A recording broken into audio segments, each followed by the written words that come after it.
இருக்கீங்க, நம்ம எல்லாருமே எத்தனையோ பேர் இருக்கிறோம். எல்லாரும் ஒவ்வொரு விதத்துல ஒவ்வொரு பிரச்சனையில மாட்டிக்கிறோம். சூழ்நிலை சந்தர்ப்பங்களினாலே மாட்டப்பட்டிருக்கிறோம். கடந்த கால பூர்வ ஜெனரேஷனல்ஸ், யார் பாரம்பரியமாய் வாழ்ந்த நம்முடைய முன்னோர்களுடைய அடிப்படை அந்த கணக்கில் நம்ம வாழ்ந்து கொண்டிருக்கிறோம் இன்னைக்கு. பட் God says அது நம்முடைய வாழ்க்கை அல்ல. Every day is a new life for us. யோவான் 1:4 அதிலே சொல்லப்பட்டிருக்கு, the life is the Lord, the light is the Lord. அவருக்குள் ஜீவன் இருந்தது, அவருக்குள் ஜீவன் இருந்தது, அந்த ஜீவன் மனுஷனுக்கு ஒளியா இருந்தது, அது மனுஷனுக்கு ஒளியா இருக்கு. The life with the God is light upon us, is as light with us.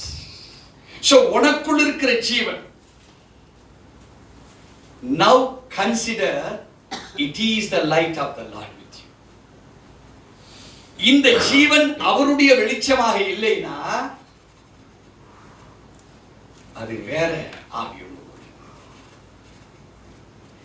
நமக்குள் நாம தான் டிசிஷனை ஃபைனலைஸ் பண்ணணும்.